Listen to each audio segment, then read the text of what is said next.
you need to understand who it is that you're talking to. You need to understand specifically what it is that you're selling to them. So you need to know your customer and what the specific service or product is. Having a business coach is so important because you on your own kind of can feel really overwhelmed and you're inside your problem. But when someone external like yourself, or you will ask them questions and really dig deeper for them to identify where the true root of the problem is. What are the factors that are limiting your business and which ones can you actually change?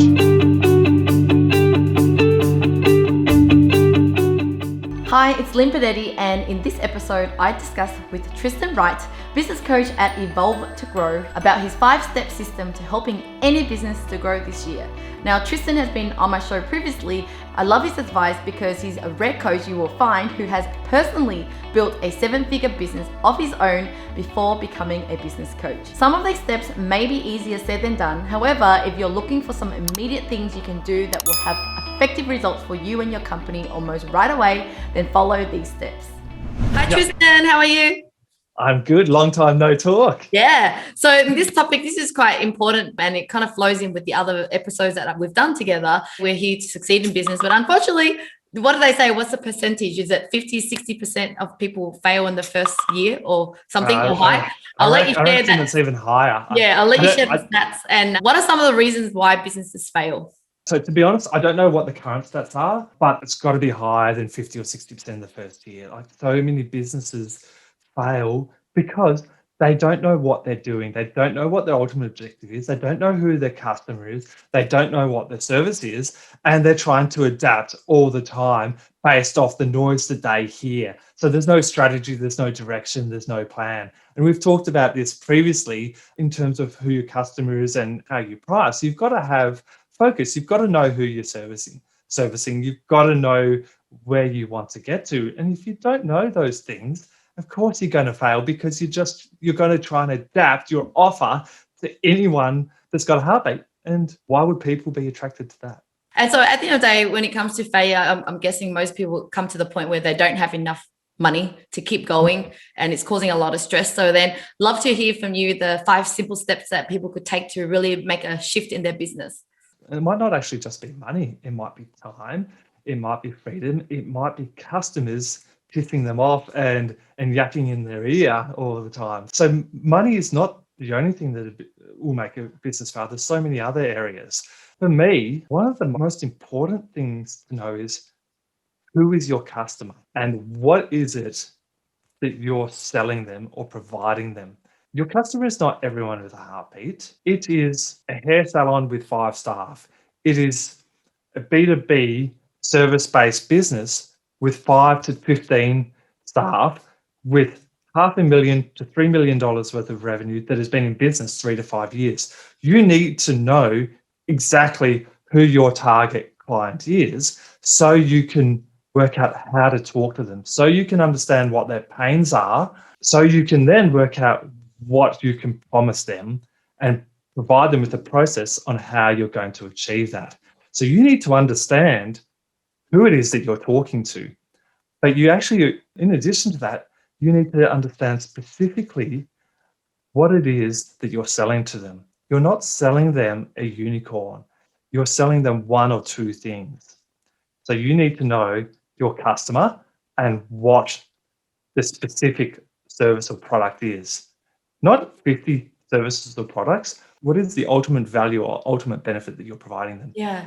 Get those 2 things at the start. Yeah. And because I just remembered I have a client of mine who kind of asked me a question that she started a coaching business because someone told her that, hey, you're good at this coaching topic, whatever shoot you are. Why don't you do this for a living? And so I think a lot of people are coming from a place of the stuff that I have, I want to sell it to people and have no idea who their problem they're solving or who it's supposed to be solving for.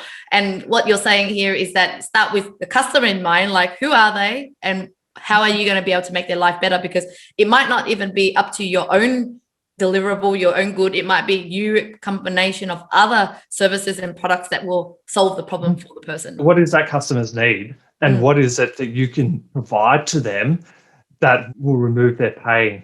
Kind of thing. So you need to know who your customer is, what their pains are, and what is it that you can serve to them that will remove their pain quickly. So yes, I interviewed another guest and his question was, what is business? And for many years, I thought that business is buy something cheap, sell it higher. That's how you make the money, right? And the answer is that a business serves customers, right? And if that's the answer, already you're looking at in a place of serving customers versus like trying to buy, what product can I buy or what's trending and I can try to sell it cheap or buy it cheap and sell it high. So that already changes the game. There's a simple exercise that you can do. If you've got your customer in mind, work out what their pains are. So list down their top 10 pains. And then on the other side of the exercise, work out what you can promise to them, what the promises are that you can provide that will eliminate those pains. So you do those two sides. And then your next step is explain the process that you will use to take them from pain through to promise. Then you've got an easy sales cycle and people are going to buy from you, and because you can deliver on that promise, you're going to have recurring customers forever. Yes, love that. I wish I knew that because I think I spent many years not knowing that. And Now step 2, what would they need to do? Identify those issues at the start, understand your customer, understand your service and what you can deliver. The next step is to look at your business and work out what's limiting the business at the moment. What is working? What isn't working? Is it your mind? Is it your finances? Is it your staff? Is it the product that you're offering? Is it the people that you're talking to?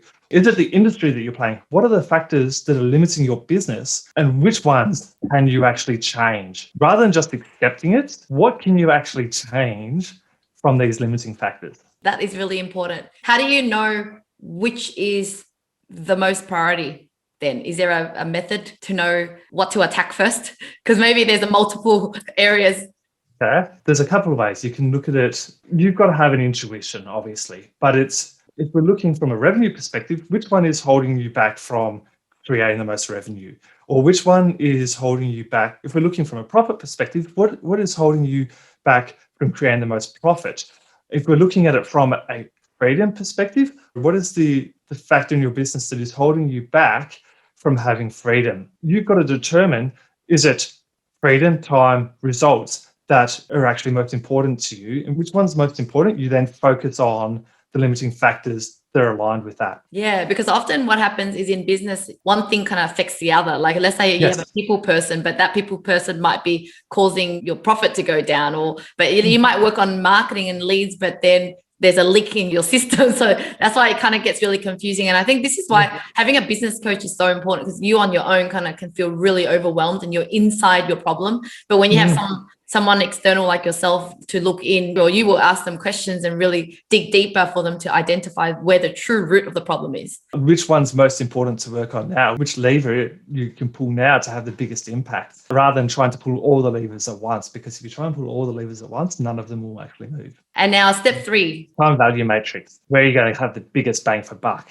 which I sort of led into it just before, but actually working out where you can spend the least amount of time to have the biggest impact. Where is the highest value? Which little dials can you tweak to have the biggest impact? It's like they say the lowest hanging fruit, right? It's just like it's there, you can just fix it up quickly and it will bring the biggest result.